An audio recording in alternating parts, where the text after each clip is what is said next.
السلام عليكم البنات، كي دايرين؟ لاباس عليكم؟ كلشي بخير؟ كنتمنى يا ربي تكونوا بخير وعلى خير وانتم كتشاهدوا معنا هذا الفيديو. كنتمنى يا ربي نلقاوكم في هذا الفيديو باحسن الاحوال. كنتمنى يا ربي ما تبخلوش علينا من لايك وبارطاج مع الحباب والعائله.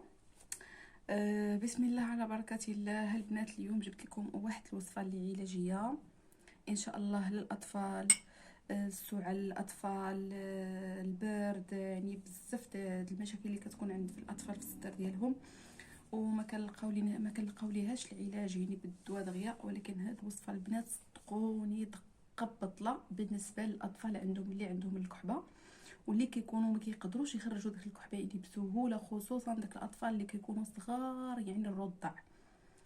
هاد الوصفه البنات راه كتنفع الكبار والصغار، ولكن البنات انا كنأكد على الدراري الصغار اللي تيكونوا رضع بزاف، لانهم كيكونوا يعني كيكونوا حساسين بزاف وكتكون عندهم المناعه يعني مازال ما مكتسباش.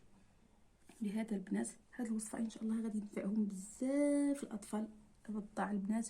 وهاد الوصفه البنات راه مجربه، وهاد الوصفه البنات مجربه ومؤكده على ضمانتي. وهاد الوصفه راه قديمه البنات ولكن بزاف الناس ما تعرفوهاش، راه معجزه بالنسبه للاطفال الرضع. المهم البنات ما نطولش عليكم بزاف. كي شفتوا البنات عندي هنايا الخزامه البنات. هاد الخزامه البنات هادي ماشي ديال الشريب، هاد الخزامه البنات كنديروها لشعرنا. هذه البنات كنعطروا بها الدار بحال هكا الجو في الدار. المهم هذيك اللي كتكون فيها ديك الرائحه الزوينه. وغادي نوريكم البنات الخزامه الاخرى باش ما تغلط لكمش معها اللي كنشربوها. هذه البنات الخزامه انا كنجيبها كنخليها هكا في المي، كديرها في الكويغيط كنخليها محافظه هكا يعني على داك الفوائد ديالها. هاد الخزامه البنات هذه كتكون على شكل ورده. هذه البنات كتكون عندها هاد الورده بنفسجيه، ماشي هي هذه البنات، هذه ديال الشريب. هاد البنات كاين اللي كيسميه الحلحل وكاين اللي كيسميه الخزامه، ولكن البنات هذه راه ديال الشريب. اي باش ما تغلطيكمش معاها غتاخدوا البنات هاد الخزامه هذه. وعندنا البنات هنا القرنفل ولا المسمار. المهم البنات هاد المكونات هادو غادي نديرهم مع بعضياتهم في واحد القريعه اللي تكون بحال هكا ديال الدجاج. غادي نعمر هاد الكميه اللي عندي. شنو نقول لكم البنات، يعني انا خديت هنا غير 2 دراهم وراني فايته درت منها واحد الوصفه كنت قدمتها معكم كدرت بها داك، كنعطر بها كنديرها للحمام هكا فاش كنبغي ندوش كنعطر بها الحمام قبل ما ندخل، يعني كنسخن بها وكنديرها هكا في الدار الكوزينه. كنطلقها لكم معها في الخزانه حتى زوينه. المهم كنعمر البنات هاد الكميه اللي عندي هكا كامله. كي قلت لكم تقدروا تاخذوا درهم ولا 2 دراهم راه كافيكم البنات. واحد الوصفه اللي غزاله غزاله غزاله غزاله البنات، راه ما غاديش تستغناو عنها الا جربتوها الاطفال ديالكم. المهم غنكتفي غير بهاد الكميه هذه. وعندي البنات هنايا كيشفتوا القرنفل اللي هو المسمار، حتى هو زوين البنات. هذا راه سخون حتى هو غزال غزال غزال غزال بالنسبه لبزاف ديال الحوايج، كيعالج بزاف ديال المشاكل بالنسبه يعني حيت هو سخون كيعالج الكحبه، كيعالج بزاف ديال المشاكل في يعني بالنسبه للروح. المهم البنات وعندي هنايا عندي تقريبا نص كاس ديال زيت البلديه. ها هي درتو غليتو مزيان فواحد الكسرينه مزيان البنات يكون طايب، وكنخويوه البنات على هاد الخزامه صافي البنات. وكنسدو عليها بحال هكا وكنبقاو نديرو ليها بحال هكا وكنحركوها البنات مزيان، يعني باش كتطلق لينا داك الزويته في داك الخزامه وداك الشيء. المهم كنحصلوا عليها بحال هكا. بالنسبه للبنات اللي ما عندوش الزيت البلديه يدير غير زيت الروميان ماشي مشكل، راه حيت الخزامه هي اللي يعني هي الفوائد كاينه في الخزامه.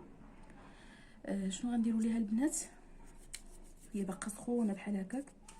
كنشدوها البنات كنشدوها بحال هكا وكنخوها في يدينا، كنخوها البنات في يدنا وكنبداو نرشوها على الصدر ديال الدري الصغير. يعني كنرشوها عليه على الصدر ديالو، هي كتكون ماشي طايبه كاع يعني كتكون المهم سخونه، تكون باقا شاده يعني يعني السخونيه ديالها، ولكن ما تكونش طايبه باش ما تحرقوش يعني الدري ولا شي حاجه.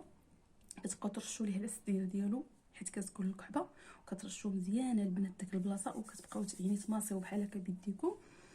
صافي البنات وديك الساعات كتغطيو الدري مزيان البنات، كتغطيو البيبي يعني ديك الساعات كتكونوا يعني لابسين ليه حوايج وكتعاودوا تغطيوه مزيان. صافي وكتخليوها البنات ساعه ديال ما كان البنات سبحان الله العظيم تيبدا يعني كيخرج الكحبه عادي، كيبدا يتنفس عادي. راه سبحان الله معجزه البنات، معجزه. هاد الوصفه هذه غزاله البنات، وراه فايته قدمت معكم واحد الوصفه واحده اخرى ديال الاطفال. المهم غترجعوا للاول ديال القناه وغادي تلقاوها البنات في هذاك، تلقاو عندي البنات وصفه ديال بالنسبه للكحبه. ولكن البنات المهم الوصفات البنات راه غزالين اللي كنقدم معكم بالنسبه للاطفال، لان هذا المشكل البنات انا يعني كنأكد على الاطفال، لانه المساكن هنا كيبقاو فيا يعني كيكونوا ما كيقدروش، يعني ما عندهمش حتى يعني الجهد باش غادي يخرجوا داك الكحبه، وباقيين صغار في داك العمر ديال يعني شهر ما كاملش يعني حتى 40 يوم. لهذا البنات كنحاول نقلب لكم على شي يعني شي وصفات اللي تيكونوا يعني كنكونوا محتاجين لهم بزاف، يعني كيكونوا شنو نقول لكم ما كينفع فيهم لا دواء لا حتى شي حاجه. لهذا البنات كننصحكم بهذه الوصفه هذه، راكم ما خاسرين حتى شي حاجه. يعني درهم وجوج دراهم ديال الخزامه، زبيته بلديه ولا روبيه، القرنفل. ها نتوما محصلين على واحد لونتيبيوتيك يعني اللي في الدار عندكم ما تيخطاكمش، دائما يكون عندكم. بالنسبه للبنات الكبار اللي بغا يديروا حتى هو راه مزيان، يمسد به البنات الصحه كامله ديالو، راه زوين غزال غزال غزال. البنات بسدوا به كاع يعني كاع الظهر، الرجلين، ركابي، كلشي. البنات راه غزاله هاد الخزامه، تقبط البرد للكحبه. كنتمنى البنات تجربوا الوصفه وما تبخلوش علينا بلي لايك ديالكم. كنتمنى البنات تدعمونا يعني بالمشاهده ديالكم، لان المشاهده ناقصه البنات. كنبحثوا باش نجيب لكم الوصفات اللي غزاله واللي مجربه، ولكن البنات ما كتعاونوش معنا يعني بالجيم، حتى جيم ما كديروهاش البنات. المهم البنات كنقول لكم كنبغيكم بزاف وكنحماق عليكم، وشكرا. الى الفيديو القادم ان شاء الله.